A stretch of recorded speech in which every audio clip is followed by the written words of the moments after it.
So, you think you're a mountain lion? You want to do the carnivore diet? And I get it. I get it. I've been desperate enough in my health journey that I would try anything. I've tried some crazy shit. And so some people are like, maybe it's all plants. I can't eat any plants. I'll just eat meat. Some people are getting some results, but I want to weigh in on the topic and just discuss why I think it's a terrible idea to eat nothing but meat, eggs, milk, pure carnivore, and the alternatives that you might explore. I am a vegan, you are a loser. So, the carnivore diet, it's a real thing. People are doing it, and some are doing it raw paleo. I mean, Three Ridge is almost on the carnivore diet, but he has orange juice now. I'm not sure what baby gave birth to the oranges, so he licks the sack, but he does it now for that vitamin C. So the basic premise is this, and there's some validity to it. Some plants can hurt people. It's the truth. You can't just say, oh, veganism in general, no matter what you eat as a vegan, will heal everybody of everything. I mean, whole grains mess me right up. If I eat whole wheat pasta for a week in a row, I will bleed. I will bleed out. I'll be out of this realm and onto the next fairyland, playing with monkeys and shit. So whole grains with their harsh fiber, some beans, very hard to digest, end up bloated as heck, especially if you're like me trying to eat one meal a day. Doing that with a large amount of beans was not helping my life. That was hard to digest. So some people react to the sugar and fruits. I'm one of those people. Can't eat much starch or fruit, so it's like, what the hell is next? What the hell am I supposed to eat? I thought veganism was the shit. So if you're like me, you've come to the conclusion that carbs just mess you up. You've tried so hard to make it work. I've tried to enhance my insulin sensitivity and improve my blood sugar metabolism, and nothing ever seems to work. No matter what, if I eat a big meal of carbs, I'm spiking somehow. I feel tired or I get super acne. It's just annoying. It shouldn't be happening, but I got fungus or bad bacteria or parasites or some type of creature that loves sugar, and they just kill me with it. So I myself do better on the plant fats. And this is where people struggle, I think, because they try veganism, and most vegan diets are pretty high carb. I mean, most of the vegan foods are high carb. It's a sick joke. Fruits, starches, grains, beans, like it's all carbs all the time. And people struggle on it, and they don't feel good, and then they abandon it completely and think, okay, F that diet, I'm going back to eating meat, without realizing that they're going back to eating fat and protein when there's good sources of fat and protein on the vegan diet. Nuts and seeds, avocados, coconuts, olives, oils if you want to walk that fine rope of life. You're balancing on the edge of, is it good or not? Science land.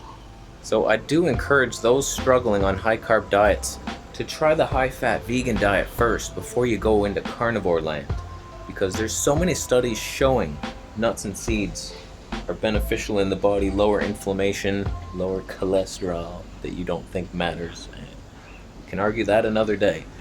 But nuts and seeds are proven, although some people struggle with those too. I admit it.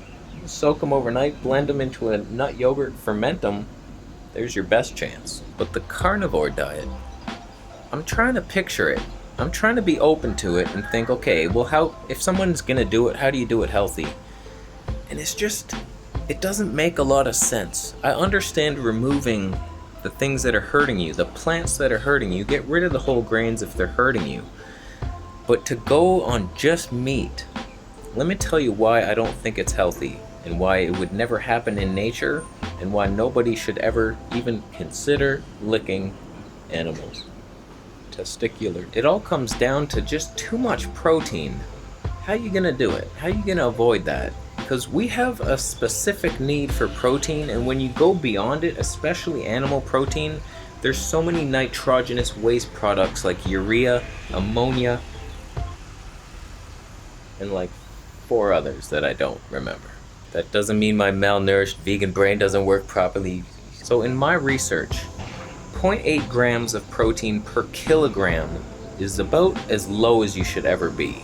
It's like, that's the World Health Organization says that's how much we should get. In my experience, I don't feel well eating that little protein. I need more. So as I further dug into it, I found that a lot of people say 1.2 to 1.6 grams of protein per kilogram is ideal for muscle building.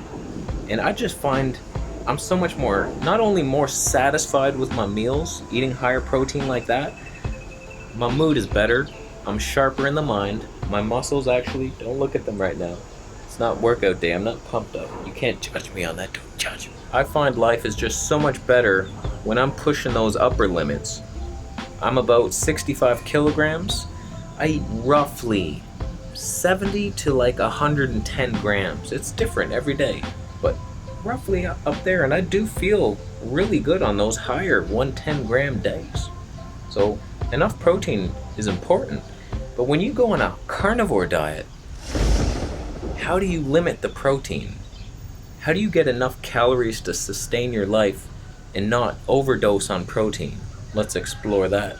Whatever your fantasy is for what we used to be as humans, as cavemen, off in the wilderness, we're hunters, hunter-gatherers, the skinny men were gathering berries and the fruit boys were doing that and dancing for the men when they came back on the hunt. If whatever your fantasy is, we're hunters. That's how we survived through the Ice Age. Hunting men. Manhunt. If you think that's the case, okay, let's work with it. Animals in nature are not fat. You need fat to survive. If you're gonna be basing your diet off animals, you need the majority of your calories coming from fat or you're gonna protein overdose. It's an actual real thing. Rabbit starvation, look it up. Where this like culture tried to live off rabbits. They were hunting them like crazy. Why are you doing it? A group of people tried to live off rabbits, and rabbits are so lean that it was just protein overdosing, and I think they died. It was like they're starving of nutrients from fat, because you can't burn protein for fuel. There's too much of that nitrogen buildup and you poison yourself. It's toxic. So even in the paleo diet book written by Lauren Cordain, he says there's an amount. I think it's like 40% of your calories or more coming from protein, and you get into that toxicity range. In my opinion, is way lower than that. But whatever, he's a science guy and he knows that number. Like, there is definitely a limit, which is the point. And animals out in nature are not that fat. If you go hunt a deer, you could not just survive off that deer alone. What are you gonna eat? It's mostly lean muscle tissue. Some organs have some fat, but it's not sustainable. Humans have created the fat animal. We fed the cow grains and corn that fatten it up. It's not designed to do that. So they get really fat. Of course it starts tasting more delicious. It's got a bunch of fat on it, marbled meat. I get you. I hear you.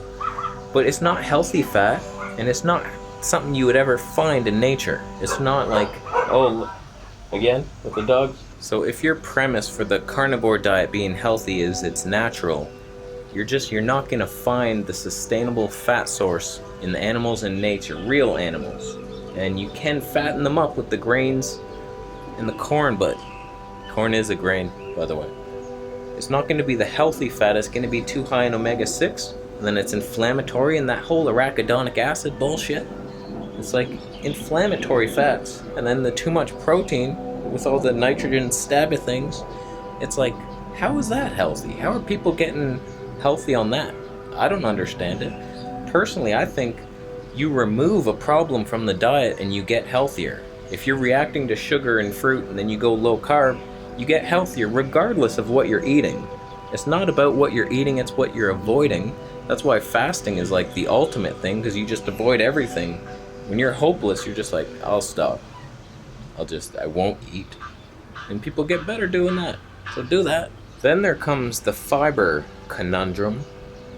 It's like, I don't know, I can't say with experience, because I've never done a carnivore diet. So I can't say that that's gonna definitely constipate you, because maybe it doesn't.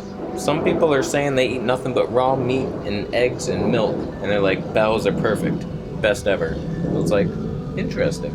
I don't understand it. But all I can say is there are plant fibers that are harsh for the body, especially if your colon is sensitive. Those raw vegetables, you eat a bunch of raw broccoli, you're gonna be bloated and scratchy, pain. It's truth. But some plant fibers are friendly, like the fruits, most of the fruits, some of the leafy greens like spinach, and some of the softer looking nuts like macadamia nuts and cashews, like they're soft and friendly. So we don't be afraid of all fiber. That's not a sentence. Why am I doing this? To distract you from the sentence. You don't even remember it. That's all I know.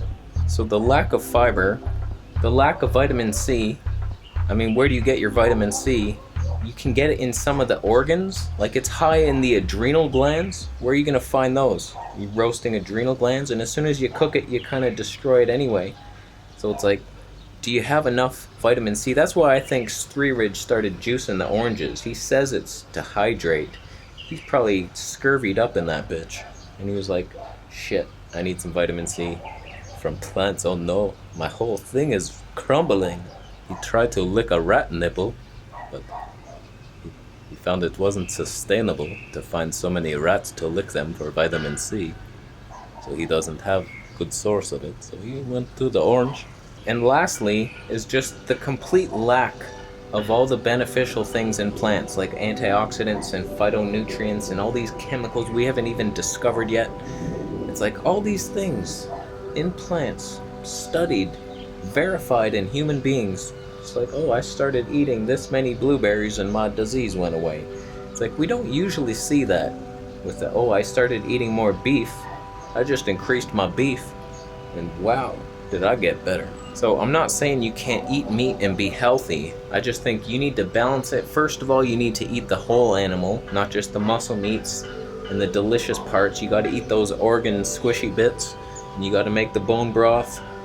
It can be done, but in my opinion, like, why would you limit vegetables? That doesn't seem right. Fruits, I can understand, too much sugar, I get it. But vegetables? And avocados? Coconuts?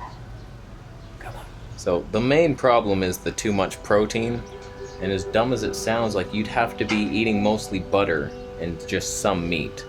And how does that sound healthy to you? Like, seriously healthy. You depend on another animal that you can milk to sustain your diet. When would a cow ever let you milk it in nature?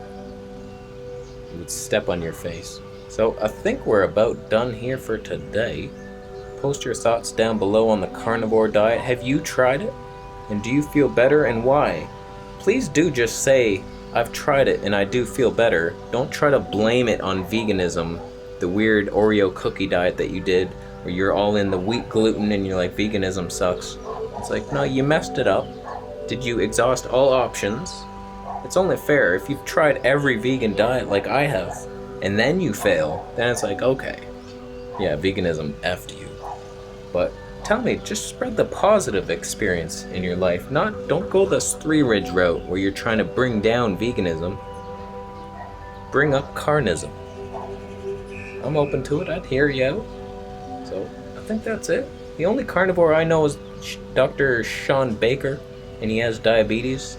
He doesn't look like in the picture of health, so do we have a lot of examples of carnivores living long-term diets? Centenarians? I don't think we do. So, alright, we're done. We're done here. Thanks for watching the video. Consider thumbing it up if you liked it. Thumbs down if you eat nothing but rat eggs. You didn't even know rats laid eggs. You loser. What a loser. It's a basic anatomy lesson. What a loser. Okay, we're done here. We're done here. Thanks for watching. Subscribe for more videos. Subscribe to the Patreon if you want monthly Q&As. What? For as little as $1. Okay, subscribe for more videos. I'll see you in the next one.